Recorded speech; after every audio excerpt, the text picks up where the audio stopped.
Donc c'est Mandiaye Ndiaye, je suis enseignant et je suis porteur d'un projet. Et après l'expérience que j'ai capitalisée dans l'enseignement depuis plus de 34 ans, et depuis 7 ans j'ai mis en place un projet qui consiste à ñu seetlu ne xale yi jafe-jafe yi ñuy am ci école yi bëri na loger les enfants qui sont en situation difficile et ayant constaté qu'il y a beaucoup de problèmes dans les écoles, on a pensé que ces problèmes le plus souvent sont dus à des déséquilibres, à des perturbations en milieu familial.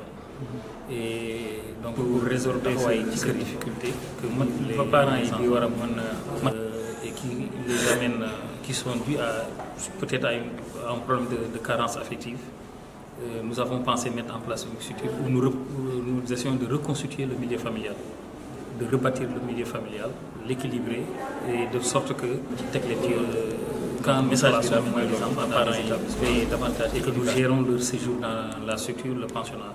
Donc parvenons à les équilibrer et il nous arrive d'avoir du succès dans les résultats scolaires.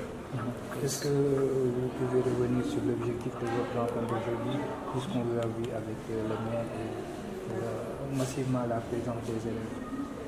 Bon, le sens de cette cérémonie d'aujourd'hui, c'est pour baptiser la promotion des pensionnaires de 2024. Parce que souvent, baptiser une promotion, on a l'habitude de voir ça dans les grandes écoles. Mais nous pensons que c'est une formule qui peut galvaniser les enfants. Nous pouvons développer moins l'effet que nous avons. J'en ai qui ont bien travaillé, qui sont premiers de leur classe, qui se retrouvent avec des moyennes de 16, de 15, de 14.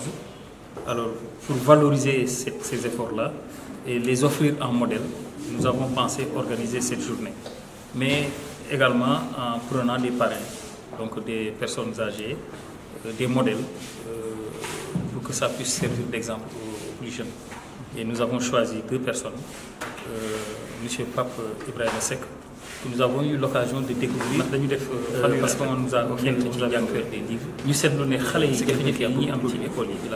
c'était un professeur en France. Il était docteur S-lettres, docteur en sciences politiques. Bon, il est mort et nous avons pensé qu'il fallait offrir cette personne-là en exemple aux jeunes. Puisque c'est un intellectuel. C'était une grande personnalité qui a vécu en France et qui, après sa mort, est enterrée au Sénégal.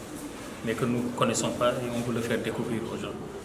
Alors, nous voulons commencer par d'abord le prendre comme parrain et ultérieurement peut-être nous organiserons un symposium à son intention. Et nous avons pris également une dame, Khadija Mayko. Bon, naturellement, nous sommes à le mois de mars qui est consacré à la femme. Et hier, c'était la journée de mars. Pour célébrer la femme et valoriser la femme également, on a préféré choisir cette dame qui est ingénieure, qui est également maire de la commune de Golfe Sud. Alors nous voulons l'offrir en exemple aux jeunes, pour que les jeunes se disent que attends, nous étudions, demain c'est pour être un professeur d'université, c'est pour être un ingénieur, c'est pour être maire d'une commune, c'est pour être même président de la République. Voilà un peu le sens de cette manifestation. Et aujourd'hui, pouvez-vous revenir sur les difficultés rencontrées dans vos familles? Bon, en fait, les difficultés rencontrées dans la famille, c'est le parent. J'ai dit tantôt, quand il y a une carence affective, ça se répercute dans le comportement à l'école, les résultats scolaires. Bon, ces difficultés, c'est des enfants qui vivent, par exemple, le divorce chez les familles.